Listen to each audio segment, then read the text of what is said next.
2026 budget. Have you seen the approved House version of the 2026 budget? And having stated that you will veto any budget that is not aligned with your administration's priorities, do you find that version of the House acceptable? I think that I'm hoping and I'm fairly confident that that's not going to be necessary, simply because that we have been involved, I have been involved as you can imagine, I have been involved in detail on the preparation, especially in the House, of the budget. And as far as we have been able to examine, there are no projects that are listed there. There are no items that are listed there that are outside of the socio-economic development plan of the Philippines and all the plans derived from that, i.e.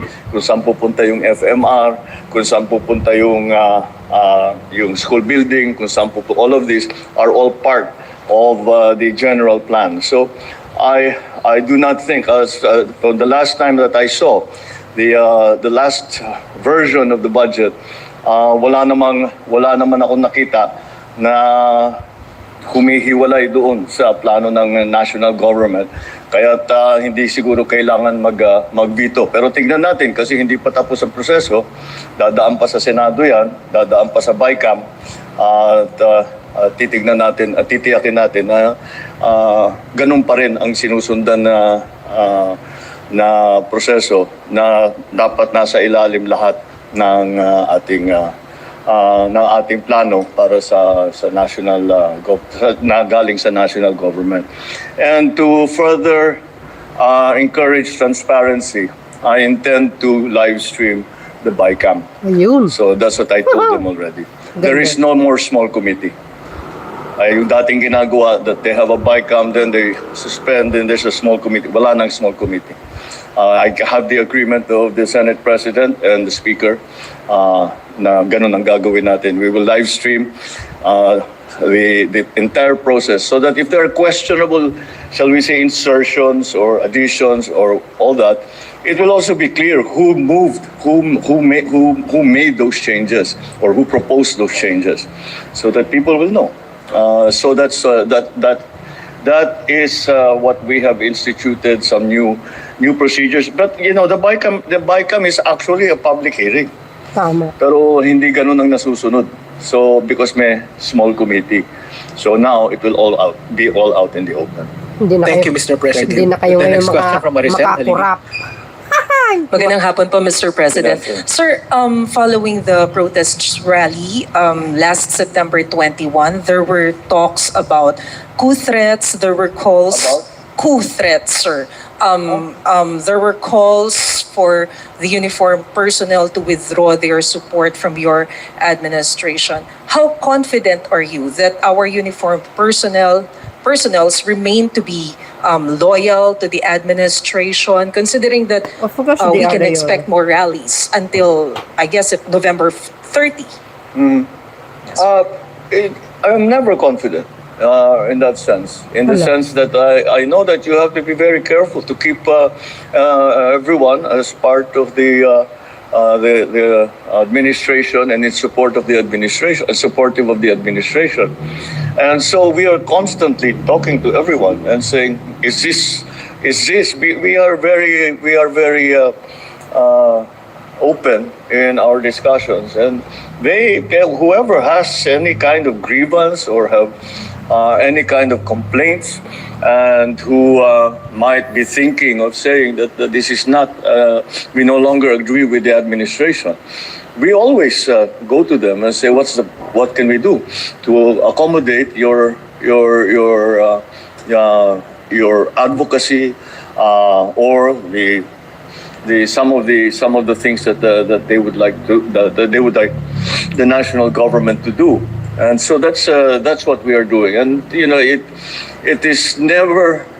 doesn't serve any. It is dangerous for someone in my position to be complacent and to say, don't worry, everybody. Kung may reklamo, bukas naman kami. Sige, magreklamo kayo, sabihan nyo sa amin. If it's something that we have to attend to, we will. Because we try to listen to everyone.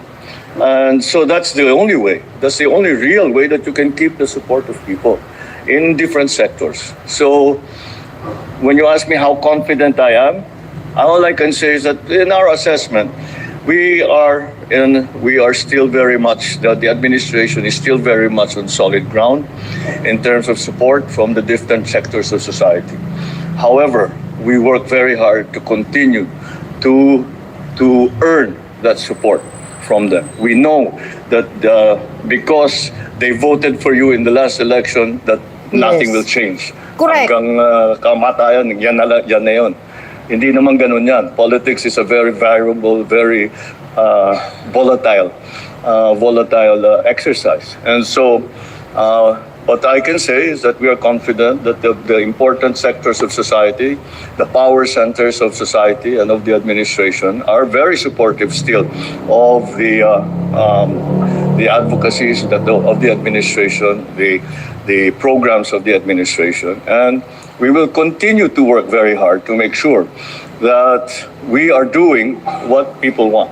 And that's the most important thing. So, yeah, that's the long answer to that. Thank you, you, Mr. sir. President. The final question will be coming from our newly minted President of the MPC, Ivan. Thank you. Mr. President, this is on the ongoing investigations on corruption. How do you respond to assertions that these investigations will eventually lead to your doorstep? Because number one, will eventually lead to your doorstep. Because number one, you signed the budget. You have direct supervision over those you appointed who may be involved.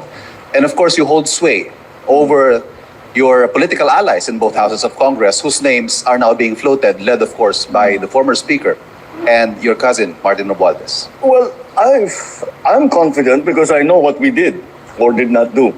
But if we investigate everybody, we follow the evidence, and wherever that leads is not something that we try to direct or influence. That's why we have the ICI. They are an independent commission, and that is their job. And their job is to follow the leads that they receive, and if necessary or if it is justified, that they will now recommend to either the ombudsman or to the DOJ that cases be filed. So let them do their work. We do not interfere with what they do. Wherever it may lead, sinabi ko na nga yan, wala naman tayong tinatago, wala tayong malakas. I know that there are several, the opposition would love to bring me into this, to include me in all of this. But that's politics. That is not to do about corruption. That is to do about politics. Akong Tanggalin. Oh, yeah, sige, kaya nila gagawin lahat yung mga gagawin nila. Pero nandyan ang ICI para silang gagawa ng pag-aaral, paghabol ng ebidensya, pag-verify sa mga kwento, sa mga sumbong, sa mga impormasyon na natatanggap nila. And I'm confident that whatever mud might be slung at the administration, that we will be able to show that these are politically motivated and do not actually have any validation in fact. Naku. One more question. Mr. President, the new ombudsman That's my yesterday lifted the president. restrictions on the release of Saln to the public. Finally. Yes.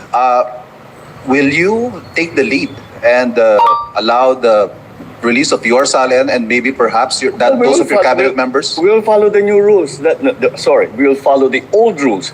These old rules were suspended in the last administration, where the Saln was, it was much easier to get a copy of the Saln and to examine it.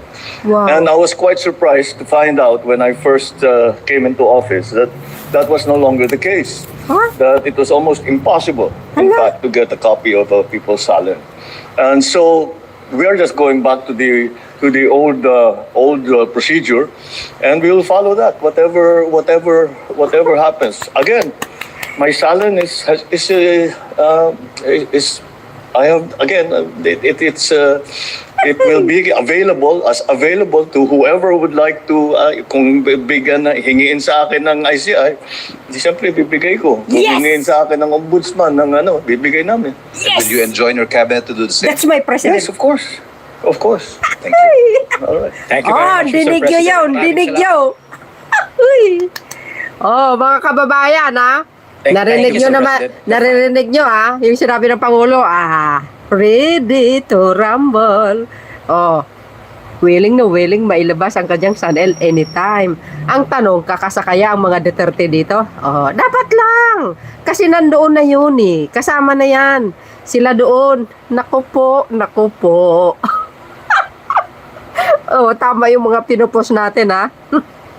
Ay, nako. Yan ang aking Pangulo. O, sige, siyempre, malinaw na malinaw yung sinabi niya, na gusto siyang tanggalin, political motivated. O, sino ipapalit? Yung corrupt, tsaka magnanakaw? Ay, ika nga yung mamatay tao. Ay, nako, pwede ba? Huwag naman. So, yun, mga kababayan, kayo mismo nanonood, o, malinaw na malinaw, galing sa Pangulo, willing na willing, nailabas ang kanyang Saln. Yung mga rules pala dati, ibig sabihin, hindi talaga, hindi pa talaga gumagana, nung panahon pala ni Martires, kaya pala, nagulat ako doon, mga kababayan, So, ngayon, paano yan? Kaya pala, gusto nyo tanggalin ng Pangulo, kaya pala, tinambakan nyo ng kaso si Ombudsman Remulla, yun pala ang dahilan, Oh, malino na mali yan, mga best. Abangan po natin yan. So, yun, shout out sa mga Marcos loyalists, supporters, Filipino, and OFW. Thank you guys for watching. See you again on my next upload video. Bye, bye, bye, and baboos. God bless Philippines. Bye, guys. There's more.